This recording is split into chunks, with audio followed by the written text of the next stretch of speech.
Bonsoir à tous et merci de nous retrouver sur VHT là pour notre émission hebdomadaire consacrée aux commentaires de l'actualité avec Marion Galland de RCFM. Bonsoir Marion. Bonsoir. Jérôme Paul de Parole de Corse. Bonsoir à vous Jérôme. Et puis aujourd'hui nous recevons une consoeur, journaliste, écrivain et désormais auteur de BD, Hélène Costanti. Bonsoir Hélène Costanti et merci d'avoir répondu à notre invitation. Vous avez écrit cette histoire du nationalisme corse, c'est aux éditions d'Argo. Nous allons en parler dans un moment, mais d'abord examinons l'actualité. C'est encore et toujours la Covid qui fait la une et pour cause. Le président de la République est revenu à la télévision mercredi soir délivrer le fruit de sa très longue réflexion. Il est vrai que la pression était de plus en plus forte, non seulement du monde médical, mais aussi des politiques. Alors finalement, ce sera un nouveau pseudo-reconfinement étendu à l'ensemble du territoire et cette fois, les écoles sont concernées. On écoute. Oui, il faut freiner le virus. Aussi, nous allons fermer durant 3 semaines les crèches, les écoles, les collèges et les lycées. Mais oui, nous devons préserver l'éducation et l'apprentissage. C'est pour cela que le calendrier scolaire sera adapté pour ne pas laisser nos enfants seuls et sans apprendre. De manière très concrète, cela signifie que la semaine prochaine, les cours pour les écoles, collèges et lycées se feront à la maison. Alors Jérôme, on ne savait pas trop à quoi s'attendre et puis finalement, après une très longue réflexion, Macron a tranché dans le bon sens. Il était urgent d'agir. Donc oui, moi je l'ai trouvé quand même par rapport à ses autres interventions assez posé, assez réfléchi et pas trop confus pour une fois. Enfin, on va dire le gouvernement et en particulier le président de la République. Là, les mesures qui sont prises, elles sont contraignantes, mais il fallait les prendre. Quand on a les hôpitaux qui explosent, comme ça explose aujourd'hui, il n'y a plus de possibilité. L'école, il faut y passer, malheureusement. Moi, où maintenant j'ai un doute profond, c'est ça va durer 4 semaines. On sait que c'est pas vrai. Voilà. Enfin, on sait qu'il y a de grandes chances pour que ça dure plus longtemps. C'est une nouvelle fois la stratégie globale qui a prévalu. On ferme partout, quel que soit le niveau d'incidence de l'épidémie, le taux d'occupation des lits en réanimation. La Corse est considérée comme l'Île-de-France ou d'autres régions qui sont beaucoup moins impactées encore que la Corse, considérées comme les régions les plus impactées. Ça vous paraît logique ? Alors, je ne sais pas s'il faut réfléchir en termes de logique. Il y a d'autres régions qui sont peu touchées. Hein. Il y a le sud-ouest aussi, notamment. Il y a d'autres régions qui sont un peu comme la Corse ou moins que la Corse. Ce qui est sûr, c'est que par rapport à l'année dernière, où la Corse avait été parmi les premières régions touchées, on a du retard. Mais ça ne veut pas dire que ça ne va pas nous arriver. On voit que ça progresse, que le virus s'étale petit à petit. Alors bien sûr, c'est plus facile de contrôler les flux d'arrivée sur une île, mais on sait aussi que une île, le circuit fermé, fait que ça peut circuler beaucoup plus vite aussi. Et on le voit avec ce cluster-là au centre de rééducation des Molignes, 52 personnes, un tiers des patients. Ça peut aller très vite dans des circuits clos, dans des cercles. Donc la Corse, comme tout le territoire, finalement, c'est peut-être logique. Mais il y a quand même un hic dans toutes ces mesures, c'est le délai qui a été laissé par Macron pour laisser les gens se déplacer. C'est-à-dire les gens qui sont en région parisienne, en région lyonnaise, ça leur laisse le temps de fuir leur confinement et d'aller en province. Et pourquoi pas en Corse d'ailleurs. Il y a beaucoup de résidences secondaires, on sait comment c'est. Vous allez avoir un afflux de population. D'ailleurs, je crois que ça y est, c'est déjà fait. Ces avions étaient Mais cet afflux remplis. de population, il a eu lieu au premier confinement, d'ailleurs, dans toutes les régions. Oui. Et à l'époque, il n'y avait pas de test. Pour rebondir sur votre question précédente, effectivement, la Corse était plutôt protégée aujourd'hui, mais c'est très difficile de dire de confiner 3 régions, parce que quand on confine 3 régions, on sait qu'il y a un flux presque mécanique qui fait que les gens vont aller sur l'ensemble du territoire et donc ça va se généraliser. Et en Corse, effectivement, tous les gens qui vont venir se confiner ici, il y a des gens contaminés. Et on n'est pas sûr que les contrôles soient à la hauteur en plus. Alors le préfet a annoncé qu'il allait renforcer les contrôles, donc je pense qu'ils vont renforcer ces contrôles. Après, il y a, je crois, Air Corse qui disait 1000 arrivées, ils attendent dans le week-end de Paris, rien que sur Paris. Il faut aussi compter dans ces arrivées les étudiants. Parce qu'il y a beaucoup d'étudiants qui sont encore sur le continent et qui là vont revenir très vite parce que les 4 semaines vont être trop compliquées, quoi. Hélène Costanti, sur ces mesures Sur ces mesures, moi j'avais trouvé intéressant les mesures régionalisées. Instinctivement, c'est ce qui me paraissait le plus intéressant dès le début de l'épidémie. C'est ce qui a été fait en Italie de façon très très stricte avec des contrôles forts. Je regrette là, franchement, je regrette. Je pense à ma fille qui vit dans la région bordelaise et je trouve ça dommage d'imposer des mesures aussi fortes avec des problèmes considérables avec la fermeture des écoles, des collèges pour les jeunes parents qui vraiment sont devant des casse-têtes terribles dans des régions où le virus est peu actif. Bon, voilà, je me dis aussi que ça fait 1 an que cette épidémie a démarré. Il aurait peut-être été possible de pousser les murs dans les hôpitaux. Bon, voilà, donc je trouve ça un petit peu dommage de ne pas avoir tenu sur la régionalisation. Mais là, il y avait une telle pression, notamment du monde enseignant, que voilà, on a compris que la mesure principale, c'était ça. Je crois que le problème, c'est qu'on était arrivé à un point où on n'avait plus le choix, quoi. C'est comme vous disiez. Mais peut-être pas partout. Oui, mais le virus, il ne s'arrête pas à Vite-Savonne. S'il part d'Ajaccio, il peut monter à Bastia. Enfin, je veux dire. Non, mais s'il y a des mesures de protection qui sont prises. On commence de façon territorialisée, mais après, on sait que le virus, il se généralise, c'est mécanique. Alors, finalement, on peut dire que la gestion économique de cette crise a été beaucoup plus performante que la gestion sanitaire. Elle est performante, la gestion économique, parce que les entreprises, en fait, sont vraiment soutenues. Il y a beaucoup d'aides, il y a des dispositifs on injecte beaucoup d'argent pour soutenir les entreprises. Il y a le chômage partiel, donc c'est assez efficace. Il y a un petit truc qui vient de sortir quand même sur la Corse, c'est sur les aides pour les industries touristiques qui en fait ne vont être réservées qu'aux zones de montagne.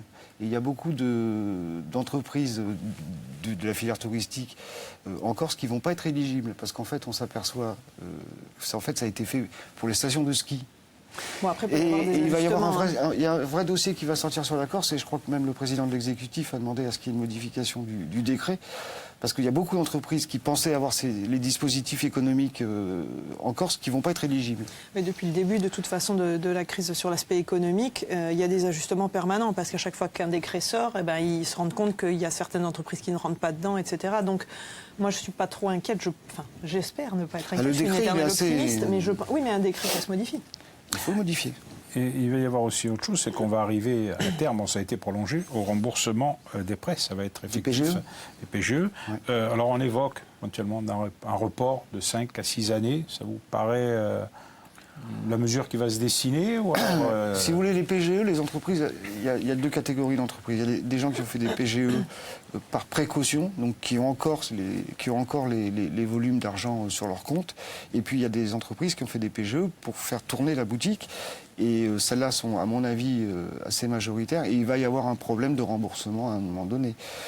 Ça peut finir... il va falloir, comme la pandémie continue, il va falloir décaler les PGE. Sinon, ça ne sera pas jouable. Ça peut finir en... qui peut rembourser. Comme je dis entre guillemets, ça peut finir en pré-CTLM, quoi. C'est-à-dire que vous remboursez que les intérêts. En revolving. Nous arrêterons là pour aujourd'hui sur ce thème. Je vous rassure, nous allons reparler dans les semaines à venir. Deuxième sujet du jour, votre ouvrage, Hélène Costanti, cette bande dessinée sur l'histoire du nationalisme corse, écrite avec Benjamin Hadès, qui est le dessinateur. C'est paru aux éditions d'Argo. Alors ça sort le 16 avril, je crois. Alors depuis quelques années maintenant, la bande dessinée, c'est un support de plus en plus utilisé pour évoquer l'histoire plus ancienne, mais aussi les problèmes actuels, l'histoire plus récente. D'où vous est venue cette idée de bande dessinée? On vous connaît plus pour avoir écrit des ouvrages sur le banditisme.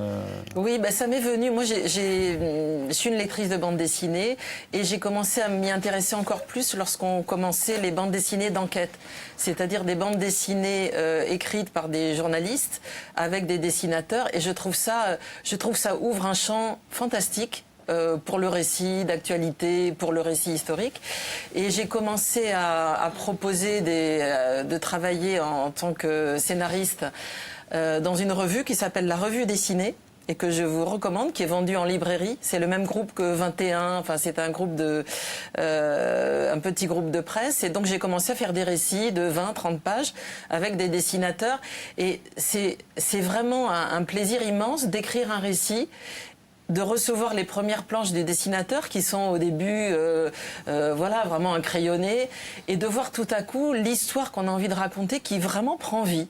avec des personnages qui dialoguent, avec des scènes qu'on fait revivre. Donc il y a vraiment un côté visuel et vivant que je trouve absolument passionnant. Et comment on travaille pour un livre comme ça? C'est pas comme un livre classique, j'imagine que c'est plus un travail d'équipe. Le travail en fait de scénariste, c'est la même chose. Pour moi, c'est vraiment au départ d'ailleurs cette bande dessinée, j'avais commencé à travailler un documentaire pour la télévision qui finalement ne s'est pas fait. Mais finalement, le travail est le même. Hein. C'est de la collecte d'informations, c'est de la documentation, c'est lire beaucoup. Et donc, je me suis principalement nourrie pour écrire ce récit de livres, de témoignages notamment, qui ont été écrits par des acteurs de cette histoire des 40 dernières années du nationalisme corse.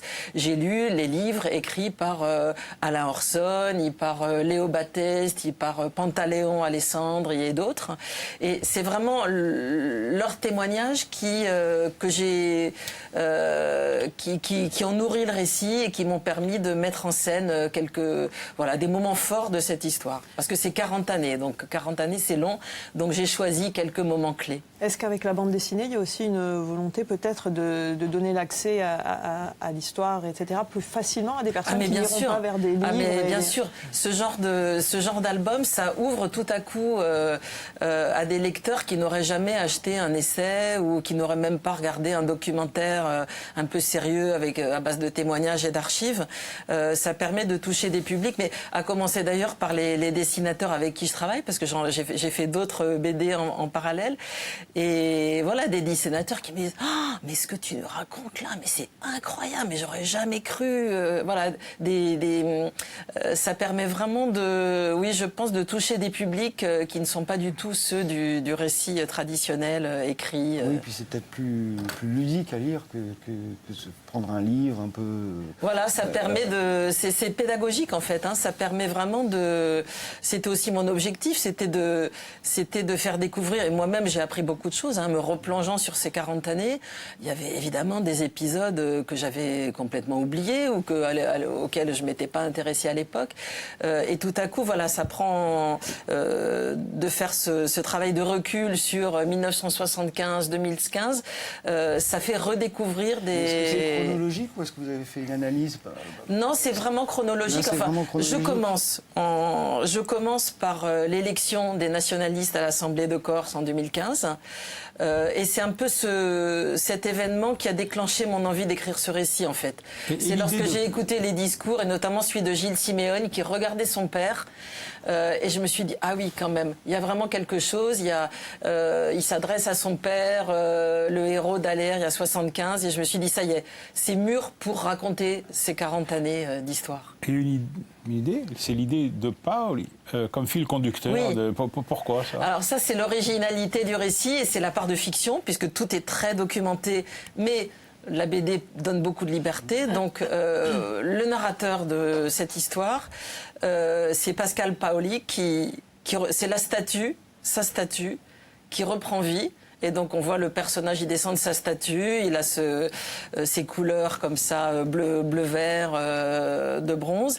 Et c'est lui qui va être le narrateur du récit. C'est-à-dire il va venir questionner aujourd'hui, il va dialoguer avec les protagonistes de l'histoire, qui souvent, en fait, pourquoi lui? Parce que souvent, les protagonistes de cette histoire du nationalisme se réclament de lui. C'est vraiment, on fait sans arrêt référence à lui dans les communiqués, dans les revendications, dans les écrits. Donc, il vient, lui, on parle de moi, et puis il vient questionner ceux qui combattent en son nom, d'une certaine manière. Est-ce qu'il donne un jugement? Il n'y a pas de jugement. Il y a forcément une part de subjectivité. Hein, il y a quand même une approche politique. On sent quand même l'approbation de ce nationalisme qui apparaissait comme moderniste, en rupture avec le système clientéliste. Et puis on voit aussi la désapprobation face à un certain nombre de dérives. Bon, c'est vrai qu'en fait, ce Paoli que j'imagine, hein, j'ai inventé tous les dialogues, donc il y a certainement une part de moi dans ce qu'il dit, dans les questions qu'il pose. C'est vrai qu'au départ, il est assez séduit par la lutte qui s'engage en son nom sur un peu les mêmes idéaux, les idéaux qui étaient les siens. Et puis il va aller de désillusion en désillusion et il va assister vraiment avec très douloureusement au combat fraternel fratricide des années 90, l'assassinat du préfet Erignac. Et là, voilà, il va aussi questionner tout ça. Et il juge la mandature ou pas? Le récit commence en 2015, ensuite il y a un grand flashback. Et voilà, on s'arrête à 2015, prudemment. Voilà. Donc il n'y a pas d'analyse sur la mandature. Non. C'est pour une prochaine bande dessinée Pourquoi pas. Mais c'est beaucoup de travail, hein. C'est 2 ans de travail, hein, une bande dessinée comme celle-ci. Et du coup, 40 ans sur 200 pages, mais c'est 200 pages de bande dessinée, on imagine qu'il faut aussi épurer énormément. Oui. Il y a des choix à faire. C'est la grande difficulté, pour moi, ça a été ça. C'est-à-dire, il y avait une telle masse d'informations, d'événements tous importants, lesquels est-ce que j'allais mettre en lumière? Alors, j'ai mis en lumière ce qui me paraissait important pour la compréhension des événements, mais aussi ceux qui allaient se prêter à un récit, à une mise en scène où il y a de l'action, il y a des événements. Et puis aussi les événements sur lesquels j'ai trouvé de la documentation, des journaux télévisés de l'époque, ceux pour lesquels j'avais des images. Et moi, j'allais pouvoir fournir ces images au dessinateur qui s'en est nourri pour dessiner. Le départ, c'est à lire, c'est le moment fondateur pour vous.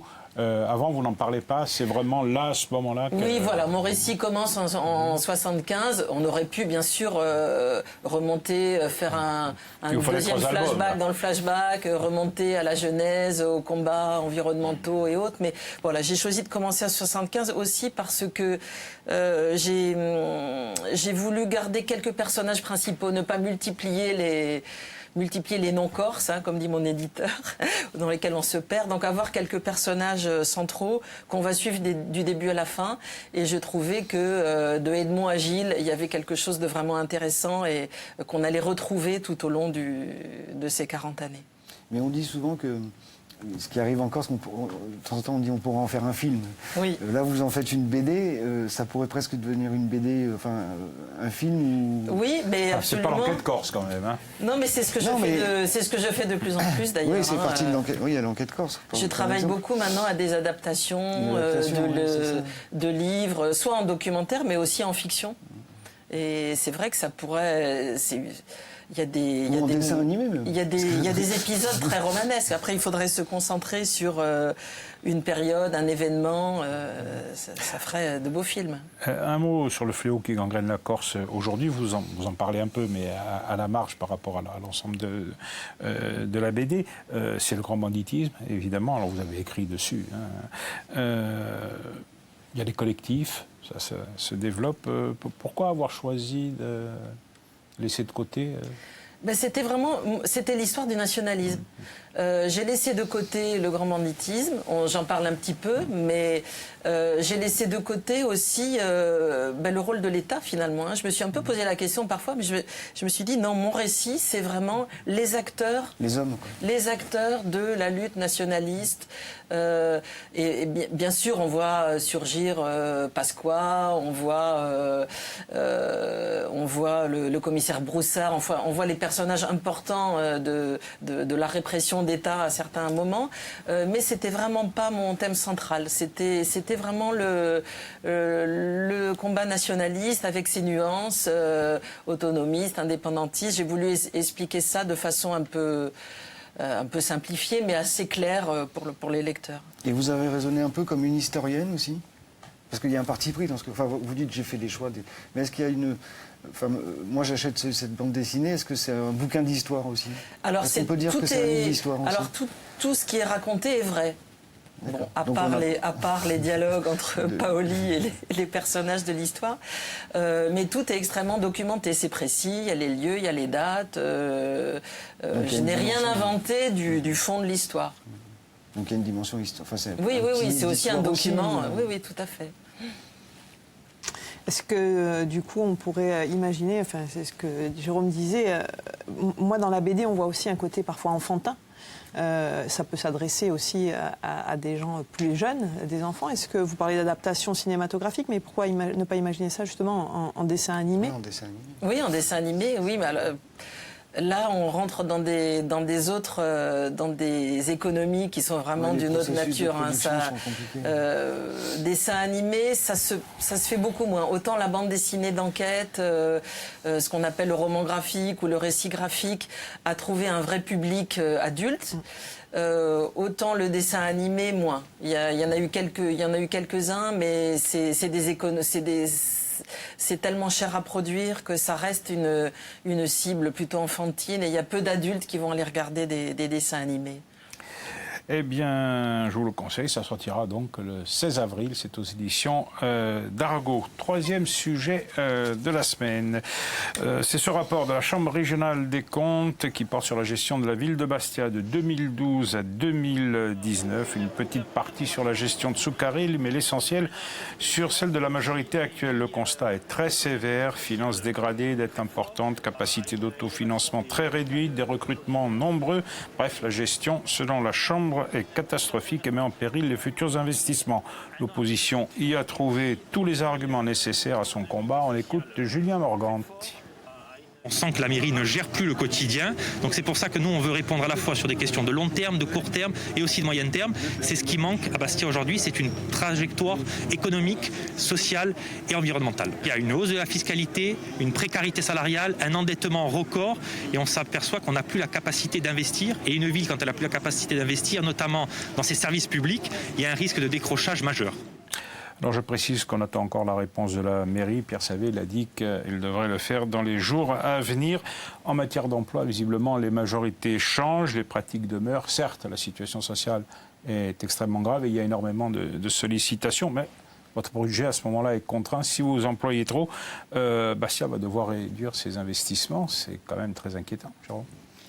C'est très compliqué parce que, je veux dire, la Cour des comptes, si elle s'attaque à une majorité de communes en Corse, elle a de quoi dire. On sait que le système, globalement, c'est de la création d'emplois, c'est que les collectivités en général ont des budgets de fonctionnement qui sont très importants, qui effectivement empêchent l'investissement. Qui augmentent chaque année mécaniquement. Qui après augmentent mécaniquement. Moi, j'ai retenu un chiffre pour un peu contrecarrer ce que vous dites aussi, c'est que la moyenne de dépenses de Bastia, elle est par rapport aux agglomérations identiques, elle n'est pas autant au-dessus que ce qu'on voudrait bien laisser penser. Après, le maire, il donne quelques arguments sur la création d'emplois parce qu'il y a aussi des créations de services, d'activités. Et le budget de fonctionnement, de mémoire, il est autour de 60%, donc il n'est pas non plus dans des chiffres qui sont absolument délirants. Voilà. Après, Jérôme a raison, je pense qu'il y a beaucoup d'endroits où ces fonctionnements sont devenus des habitudes, mais c'est vrai que ça grossit. Au-delà de la commune, on va sur l'interco, on bascule les emplois sur les intercos. Après, moi, ce que je trouve dingue, c'est qu'à chaque fois que la Chambre régionale des comptes sort un rapport désormais, que ce soit sur une commune, une agence, un office, à chaque fois, les mêmes choses ressortent. Les gens de l'opposition disent, évidemment c'est leur jeu, c'est pas normal, etc. Mais les gens qui sont visés remettent en cause le travail de la Chambre régionale des comptes. C'est devenu un fonctionnement presque... Bon, il y a des fois, voilà, là, quand même, on peut aussi émettre un certain nombre de critiques. Par exemple, là, sur le rapport de la Chambre, il mélange un peu les choses. Et elle dénonce le système qui est très favorable aux employés en matière de RTT. Bon, ça. Et d'un autre côté, elle met sur le même plan l'absentéisme. C'est quand même pas la même chose. On ne peut pas critiquer un système favorable aux salariés et puis d'un autre mettre sur le même plan l'absentéisme, ce qui là effectivement est quelque chose de pas normal. Non mais en revanche, je ne crois pas que la mairie de Bastia ait critiqué le rapport de la Cour des comptes, en l'occurrence sur ce dossier. Parce que c'est une photographie qui est à peu près exacte. Il n'y a pas vraiment eu de réaction pour l'instant. C'est pour ça. Je parlais d'un point de vue général. On a vu ces derniers mois, ces dernières années, plein de rapports sortir qui ont été pour certains bien plus catastrophiques que celui de la mairie de Bastia. D'une part, et puis la photographie qui est faite par la Cour des comptes, elle est assez exacte sur Bastia. Le truc, c'est comment on explique. Est-ce qu'il y a des explications rationnelles pour dire qu'il y a eu de l'augmentation de l'emploi? Est-ce qu'il y a des explications rationnelles pour dire on dépense tant en investissement? C'est ça, après, c'est quelles sont les justifications. Mais la photo que fait aujourd'hui la Cour des comptes, elle n'est pas remise en cause, par exemple, comme elle a été remise en cause sur les trains, où là, il y a eu une montée au créneau en disant, les gars, vous avez... On n'est plus du tout... On n'est pas dans la polémique, là. Et après, voilà... j'allais dire qu'ils n'ont rien inventé à Bastia. Non, ils ont simplement poursuivi ce qui se faisait avant. Il faudrait peut-être que ça s'arrête, que ce soit à Bastia ou ailleurs. Oui, non, mais... Une réaction sur ces rapports, ces gestions des municipalités qui, globalement, on peut leur faire les mêmes critiques à tous. Mais c'est ça qui est très attristant, c'est qu'en fait la pratique du clientélisme, moi je la trouve désastreuse. Désastreuse pour la gestion de la commune. On emploie des gens parce que c'est le parent et puis c'est souvent des gens qui ne vont pas faire grand-chose, qui vont être absents la moitié du temps. Donc je trouve ça vraiment déplorable. Et déplorable aussi lorsqu'on a eu un idéal de transformer ces pratiques. Notamment, je me souviens de ce que disaient les nationalistes autrefois et de les voir utiliser les mêmes méthodes, c'est vraiment dommage. Eh bien, ce sera là le mot de la fin, Hélène Constanti. Merci à vous d'avoir participé à cette émission. Nous conclurons donc là-dessus. Merci à vous, chers confrères, d'y avoir participé. Merci. Alors, je rappelle encore les titres de votre ouvrage, Histoire du nationalisme corse en bande dessinée aux éditions d'Argo. Rivista compiu, ci ridroemo a settimana che viene con un altro invitato. Intanto, buonasera a tutti.